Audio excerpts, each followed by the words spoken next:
Assembly, I have the honor to welcome to the United Nations His Excellency Nana Addo Dankwa Akufo-Addo, President of the Republic of Ghana, and invite him to address the Assembly.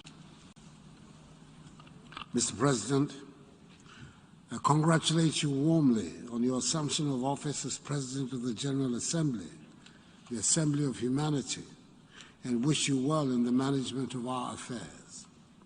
I congratulate also the Secretary General on his unanimous re-election for a second term. The common agenda that he has outlined provides us with a powerful framework within which to tackle effectively global issues in these first decades of the 21st century. The presence here in New York of 102 leaders of nations in this 76th session tells us of our resolve to return the world to normalcy. We're not there yet, but we're making considerable progress. Back in 2017, when I made my first appearance at the General Assembly as the newly elected President of Ghana, I said neither Ghana nor Africa wanted to be scars on anybody's conscience. I said we want to build economies that are not dependent on charity and handouts, because long and bitter experiences have taught us that no matter how generous the charity, we would remain poor. Between 2017 to 2020, Ghana recorded an average growth rate of 7%, amongst the highest in the world. In 2020, when the global economy in sub-Saharan Africa has contracted by 3.5% and 2.1% respectively, Ghana was one of the few countries that produced a positive growth rate. This is a testament to our determination to build a Ghana beyond aid. 1 year on, although infection rates and deaths are relatively lower in the region, the virus's impact on economies and livelihoods has been damaging.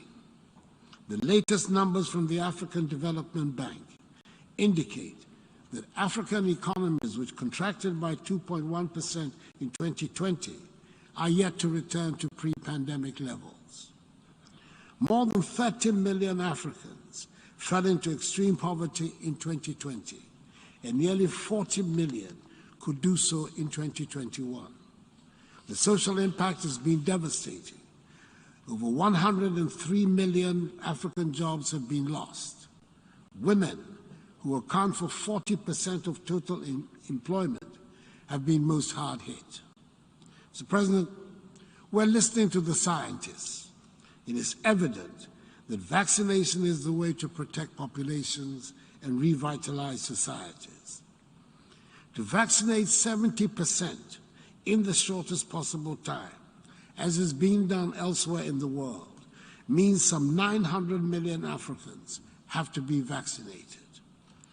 The Afro-Exim Bank structuring of the Africa Vaccine Acquisition Task Force $2 billion acquisition of 400 million Johnson & Johnson vaccines is part of the historic African Union's COVID-19 vaccine development and access strategy.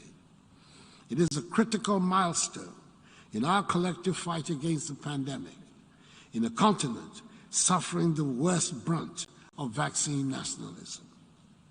The Africa Vaccine Acquisition Task Force vaccine program, partly manufactured in South Africa, is the single largest and most far-reaching trade transaction since the entry into force of the African Continental Free Trade Area in January this year.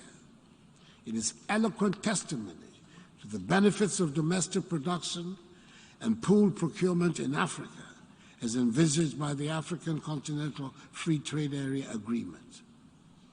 Ghana agrees with the call of the Rome Declaration of Global Health for voluntary licensing and technology transfers to boost vaccine production. The African Union is working with WHO, WTO, and other global partners to expand its vaccine manufacturing and deployment. We in Ghana have so far received 5 million doses which have been administered to frontline health workers and those classified as being most at risk. 5 million is not a figure to be sneered at, particularly when we consider the situation in many other African countries.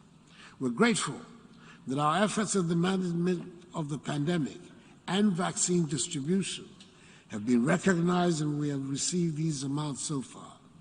We're still hoping to vaccinate 20 million of our people by the end of the year.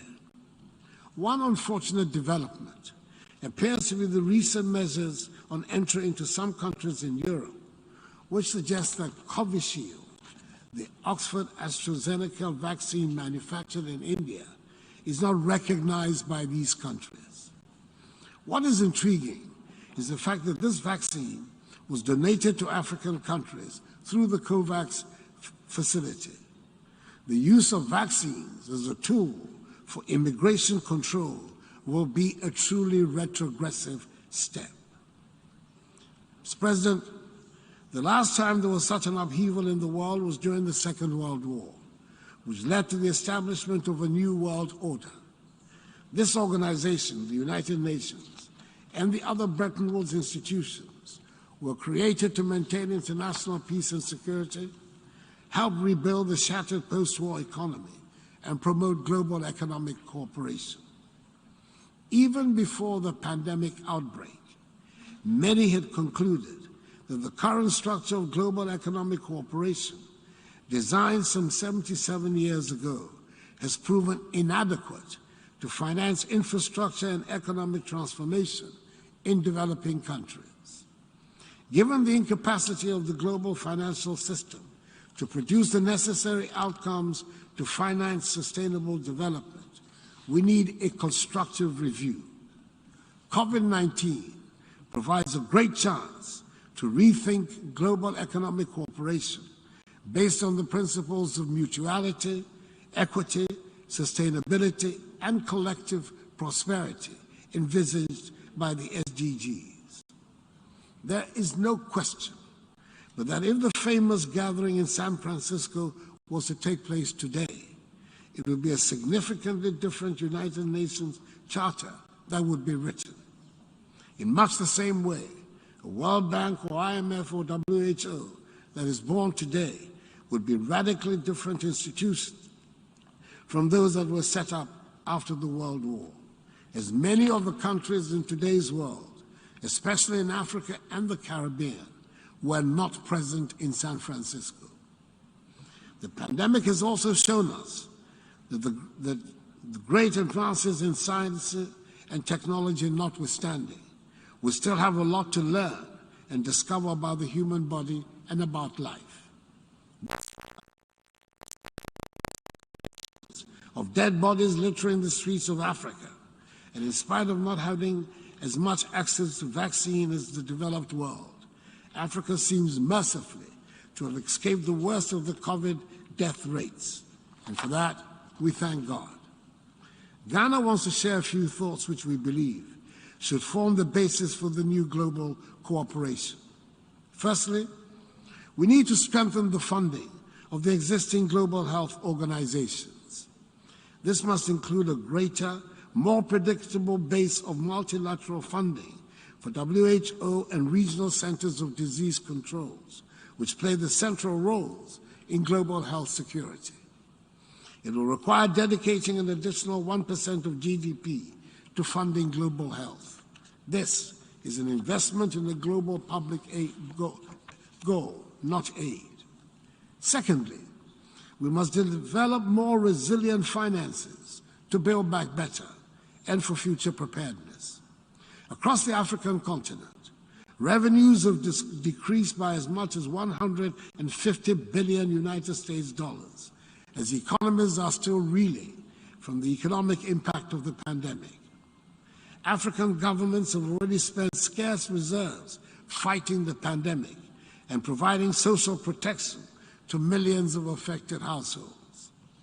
Ghana has been advocating that innovative financing must also address structural challenges beyond responding to immediate fiscal needs by providing mechanisms to facilitate investments in health infrastructure, technology, the environment, and people that would bolster resilience and equitable recovery. The IMF's unprecedented $650 billion United States SDR allocation offers a unique opportunity to provide additional financial resources to address the vast and surging inequities the pandemic has revealed and a crisis to come. Africa's allocation is some 33 billion United States dollars. If ever there was a time for an African Marshall Plan, it is now. The SDR infusion should be seized upon as a catalytic effort to leapfrog Africa to the next level of human development and ensure sustained global prosperity. African leaders have advocated for a prudent and transparent channeling of 25 to 35% of SDRs, that is $160 to $230 billion, from wealthier to vulnerable countries, $100 billion of which should be dedicated to Africa. We welcome the support of the European countries represented at the Africa Summit in France, the IMF, the G7 and G20 to some SDR redistribution. Mr. President, proceeds of channeled SDRs should fund vaccine acquisition and manufacturing, climate and green investments, and a Pan-African stability mechanism, like the European Stability Mechanism, that will safeguard financial stability on the continent. A part of the redistribution should also help fund the recapitalization of the African Development Bank and Afri-Exim Bank to support industrialization, private sector job creation, and the African Continental Free Trade Initiative. Thirdly, we must reposition key multilateral organizations and international financial institutions such as the United Nations, the other Bretton Woods institutions, and the G20 to reflect inclusiveness, support country investments in global public goods, and ensure fast-track financial support to build back better and prepare for future pandemics. For instance, the key to the G20's effectiveness is that it achieves representative coverage of the global population and economy with a diversified enough number of leaders at the table to enable speed and flexibility in deliberation and decision-making. Admitting the African Union to an expanded G21 would have the same galvanizing effect within Africa that the EU's participation in the G20 has within Europe, strengthening policy coordination and coherence across the 54 African economies.